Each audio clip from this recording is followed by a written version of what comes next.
Good morning guys! Ay, Biyernes na yun, ano? Yan yung tinatawag na Biyernes Santo. Yes, Walang pasok at maraming walang pasok ngayon. Hindi ka pa lahat, kadami talaga walang pasok. Wala tayong mga gawa ngayon natin gagawin. Ayan, dito na lang tayo sa bahay. Ano lang tayo dito? Manood, kumain, matulog. Ay, ito yung isa. Oh. Tulog na naman katapos. Tulog na. Yan ang mga gawa. Pag wala tayong trabaho. Diba? Labanan natin kung meron tayong magawa mamaya. Siguro maglinis sila ng bahay. So, harap doon na taas. Tapos yung mga gawa rito. So, wala akong trabaho. Ito eh, mga alas 9 na rin. Nandito ko sa higaan. Ito, aga-aga nito. Cellphone agad oh.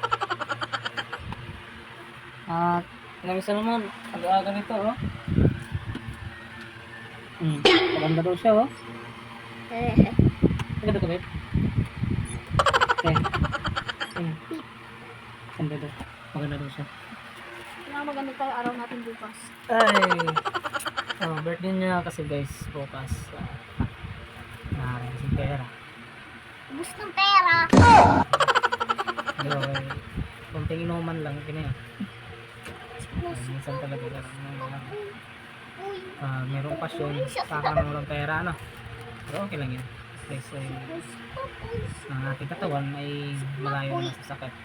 Araw-araw tayo nakakain, malusog ang pangatawan natin. Ito na importante. Yan, down na tayo. Dalawa na tayo mga gawa ngayon. Ay, maglilinis na kami. Maglinis tayo mamaya.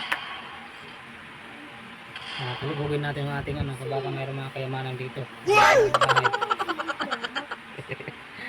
Ayan, ito. Daga, magkukuha dito. Yung mga kayamanan natin, mga daga, ipis, ayan. Sa inyo dyan, meron din mga ganyang mga kayamanan sa bahay. Daga, ipis, meron dyan sa inyo. Kunin nyo na, sayang yan. At baka madali pa yung ating mga gamit. Mamaya ay siguro maglalaro na lang ng burdi katapos paglinis. Punta kami doon sa court kung ilang tao sa court. Bawal ka maglaro. Mamaya pa yung stress. Wala stress pa daw, bawal pa daw. Ayan guys, dito lang ang video. Thank you very much po sa pag-support sa channel na sa YouTube. Kuya RG Vlog. Siyempre, pakihit po ang notification din para like kung update tayo ng video. At then, pakiclick po ang subscribe button natin para maangat ito tayo. Matanggal ng video. Yes.